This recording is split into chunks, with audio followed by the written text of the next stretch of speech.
detalye. Mga food vendor na sa ginanap na pasalinggaya sa lalawigan ng Sorsogon na lugi. Barangay Kapitan ng Balogo nagpaliwanag dahil siya ang sinisisi. Brigada Gerald Guab, ibrigada mo. Brigada 5 Report. Mangiyak-iyak ang mga food vendors sa ginanap na Grand Pasalinggaya kagabi dahil sa pagkalugi. Ayon sa isang vendor na tumanggi ng pangalanan, nasa 30,000 ang pinuhunan niya sa kanyang paninda, ngunit mahigit 300 lamang ang kanyang benta.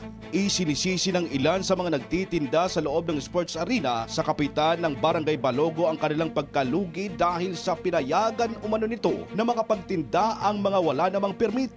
Anila, unfair naman umano ito sa kanila na kumuha pa ng kaukulang dokumento para makapagtinda lamang. Dagdag pa umano ang pamimigay ng pagkain at inuming tubig sa loob ng arena. Samantala, depensa naman ng punong barangay na si Melvin Hainto, hindi nila ginusto na ganun ang mangyari at maging siya ay nalugi rin sa kanyang mga paninda dahil isa rin siya sa nagtinda sa nasabing lugar. Sinabi pa ng opisyal na maaaring marami rin sa mga dumalo sa aktibidad ang nagbaon kaya't kukunti ang nagsisipagbili ng pagkain. Nangako naman si Hainto na ipaparating niya ito sa butihing alkalde o kaya kay Governor Buboy para kahit papano ay mabawasan ang mga alalahanin ng nasabing mga manininda.